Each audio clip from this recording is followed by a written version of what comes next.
Hello বন্ধুরা, ময়রা কিচেনের পক্ষ থেকে সবাইকে স্বাগত। রোজকারের মতো আজকেও চলে এসেছি রান্নার ভিডিও নিয়ে।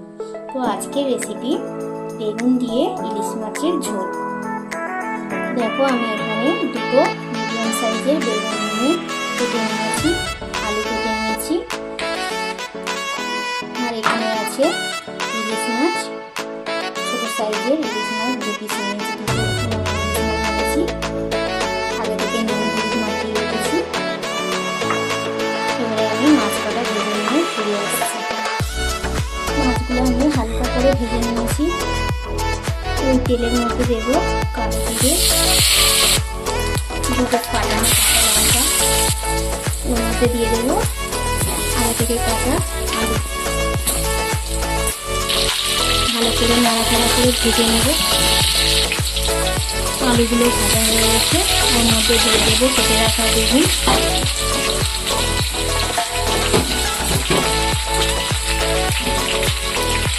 আবারও একটু নাড়াচাড়া করে নেব।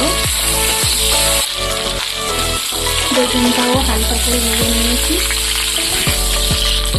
ওর মধ্যে দেবো হলুদ গুঁড়ো,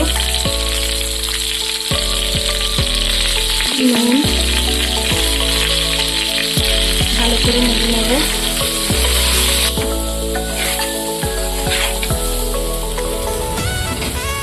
এর মধ্যে দেব কাঁচা লঙ্কা, সর্ষে বাটা, আবারও ভালো করে নেড়ে নেব। এবারে দেব সামান্য জল,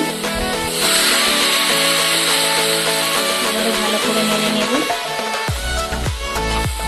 পরিমাণ মতো জল দিয়ে দেবো।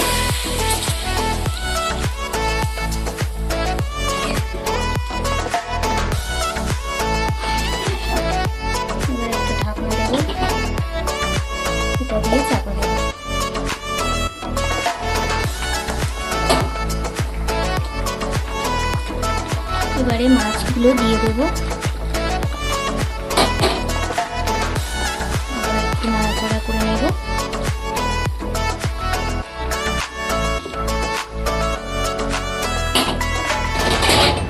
কিছুক্ষণ ঢাকা দিয়ে রাখবো।